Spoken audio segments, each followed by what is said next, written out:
Welcome to सखीमध्ये सर्वांचे खूप खूप स्वागत आहे.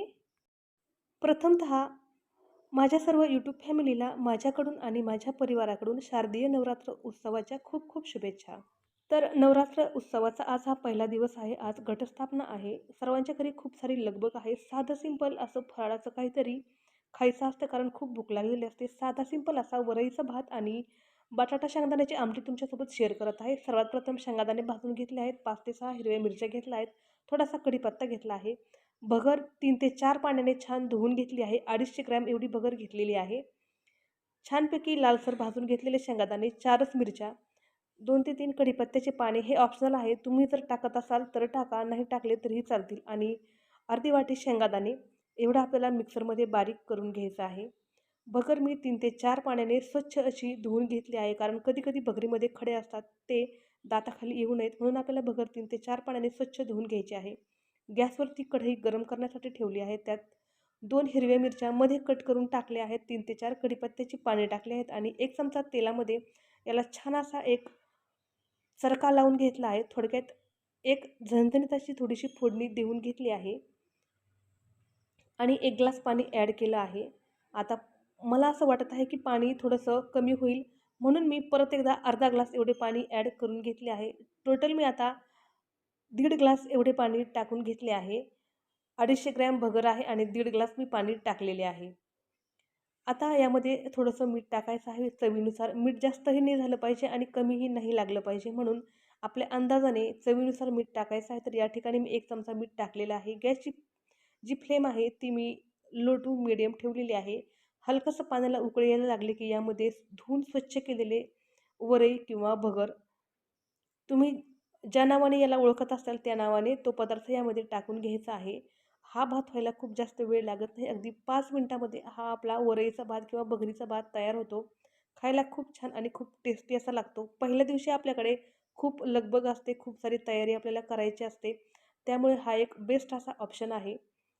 सर्व पदार्थ एकदा व्यवस्थित मिक्स करून घ्यायचे आहेत पळीच्या किंवा उलथणीच्या सहाय्याने. आणि आता गॅसची जी फ्लेम आहे ती मिडियमवरती सेट करून ठेवायची आहे. मिडियम फ्लेमवरती आपल्याला हा भात छानपैकी शिजवून घ्यायचा आहे. साधारणपणे 5 ते 7 मिनिट आरामात लागतात हा भात शिजण्यासाठी. गॅसची फ्लेम आहे तीच ठेवलेली आहे. आता भात जो आहे तो 15% शिजलेला आहे. पाणी थोडं थोडं आटत आलेलं आहे. या भातामध्ये पाणी जे आहे ते पटकन आटलं जातं, खूप असा वेळ लागत नाही. जेव्हा तुम्हाला असं वाटेल की यामधलं 50% पाणी जे आहे ते आटलेलं आहे, तेव्हा एकदा परत यामध्ये उलथणी किंवा पळी फिरून घ्यायची आहे आणि वरती झाकण ठेवायचं आहे आणि गॅसची जी फ्लेम आहे ती अगदी लो करायची आहे 5 मिनिटासाठी, सॉरी 2 मिनिटासाठी. 2 मिनिटानंतर मी आता झाकण खोलले आहे. आता यामधले 70% पाणी जे आहे ते आटलेलं आहे. परत आपल्याला याला 2 मिनिटं असंच ठेवायचं आहे. तोपर्यंत आपण बटाट्याच्या आणि शेंगदाण्याच्या भाजीची फोडणी करून घेणार आहोत. तर एका पॅनमध्ये मी थोडंसं तेल टाकून घेतलं आहे. तेल अगदी नॉमिनल वापरायचं आहे. दोन्ही पदार्थांना खूप जास्त तेल वापरण्याची काही आवश्यकता नाही. थोडेसे जिरे ॲड केले आहेत आणि एकच बटाटा मी कापून घेतला आहे. मी बटाटा टाकणारच नव्हते, पण म्हटलं चला थोडासा तरी बटाटा वापरूयात. म्हणून मग मी या ठिकाणी एक बटाटा छान अशा त्याच्या फोडी करून घेतल्या आहेत आणि मस्त असा तो बटाटा आपल्याला या तेलामध्ये फ्राय करून घ्यायचा आहे. आता 2 मिनिटं झालेली आहेत. एकदा परत आपण वरईचा भात चेक करून घेऊया. आता पूर्ण पाणी आटलेले आहे आणि खूप मस्त असा आपला हा भात तयार झालेला आहे. गॅसची फ्लेम बंद करायची आहे. झाकण परत ठेवून द्यायचे आहे 2 मिनिटासाठी भाजी उकळीपर्यंत. आता या साईडला बटाट्याच्या फोडी ज्या आहेत त्याही छानपैकी मस्त अशा लालसर झालेल्या आहेत. अशा लालसर फोडी ज्या आहेत त्या भाजीमध्ये खूप छान मस्त अशा वाटतात.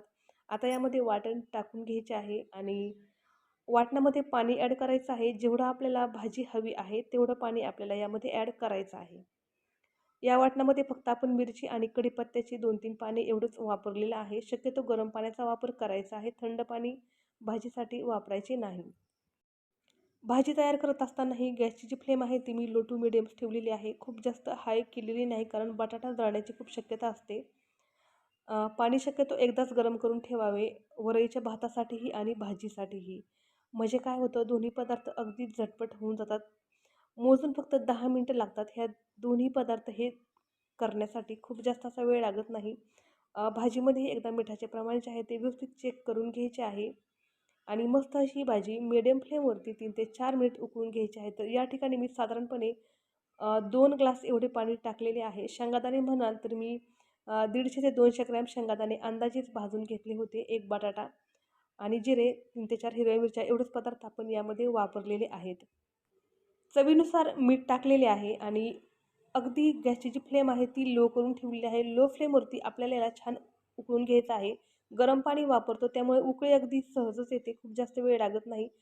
2 ते 3 मिनिट झाले की मग आपल्याला यामध्ये हलकीशी कोथिंबीर ॲड करून घ्यायची आहे आणि एकदा हलकंसं हलवून घ्यायचं आहे. म्हणजे बटाट्याच्या फोडी ज्या आहेत त्या खालीवर होतात आणि व्यवस्थित अशा शिजल्या जातात.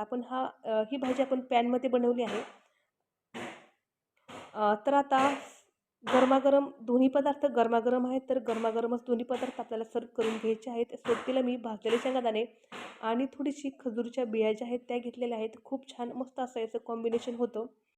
अतिशय कमी वेळेमध्ये होणारा आणि भन्नाट असा लागणारा हा पदार्थ तुम्हाला रेसिपी आवडल्यास नक्की ट्राय करून पहा. रेसिपी आवडल्यास लाईक, शेअर आणि चॅनलला सबस्क्राईब करायला विसरू नका. चला तर मग परत भेटूयात पुढच्या व्हिडिओमध्ये. तोपर्यंत परत एकदा तुम्हा सर्वांना नवरात्र उत्सवाच्या खूप खूप शुभेच्छा.